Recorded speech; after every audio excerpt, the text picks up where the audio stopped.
moved to other places in hope to find a place with water supply. Ivan and his family do not give up despite the hot sun and the dry weather. They need the plants to survive. The river has slowly dried up, leaving them with the only source of water, which is a small well that they dug up ever since the drought started. They have been very careful with water ever since. Though they do not have much to spare, Ivan still shares the source of water with his only brother and 2 nephews. Ivan has been facing this situation patiently, but his brother Luhat began to show impatience, especially after his wife passed away. Luhat has become more aggressive and bad-tempered. But despite sufferings, Ivan's young son Jiran seems oblivious of the situation. He spends his days playing with his only toy, a ball made from rolled papers. His presence brings a ray of hope and a source of happiness for Ivan and Puya.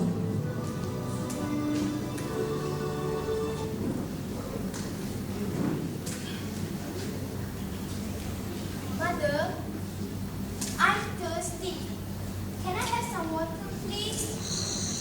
Yes, dear, but only a bit. Your father and I need to drink as well. I know, Mother.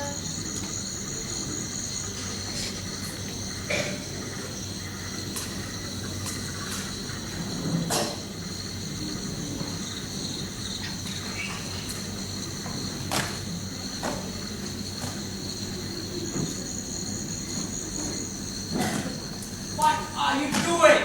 I'm taking a drink, Father. We don't drink until we finish our work. You understand? Yes, Father. I'm sorry. I'm sorry.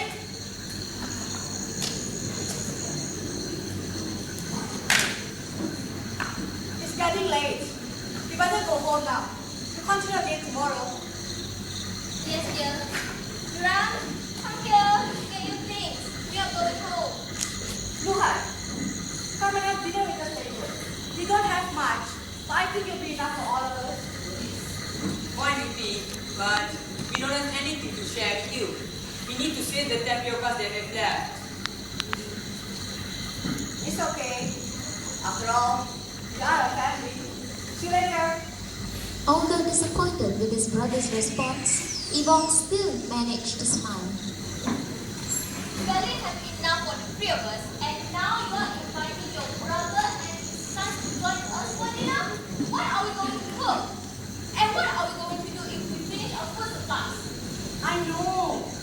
But ever since his wife, they seem to live by the day.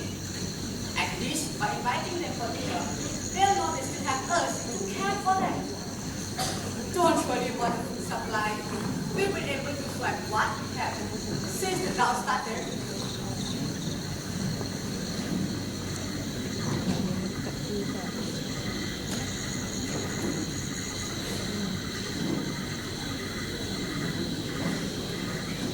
Hey.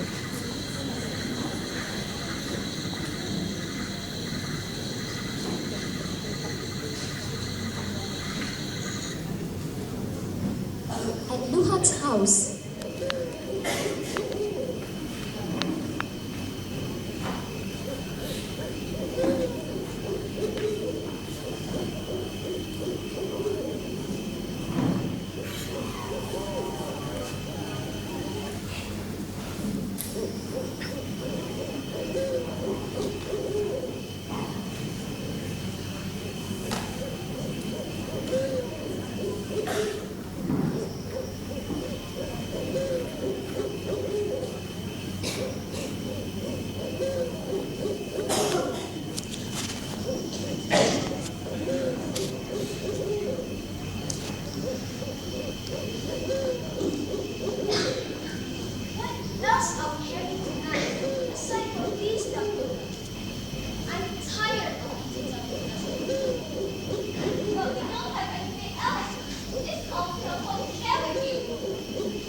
water from that single pail? Have you been secretly taking more water from the well?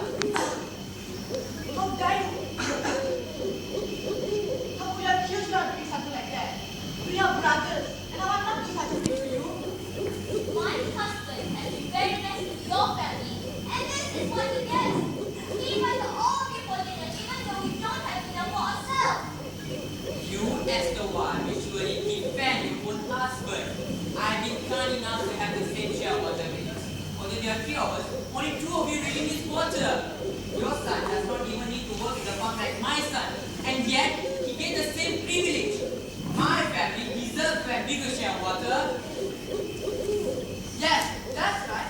We always have to wait until we finish our work for the day just to take a drink. Julian can drink anytime he wants, and he drinks more than any one of us here. What? How dare you talk about my son like that? He's just a boy. What do you expect him to do? He doesn't understand like we do. And what about your son? I see them later around where you're not looking, actually tell you what when you're with them. You still think you deserve it. I don't care of what you're saying. All I care about is they're happy around the farm. Unlike your useless sons. Say whatever you want. That does not change our agreement to only take a pail of water a day. If you still insist on having more water, then look for another source of water for you. You are a selfish person. I don't see the point of sitting here talking about this to you. Come, son, let's leave these selfish people. Yeah, and the food is not even nice. Different!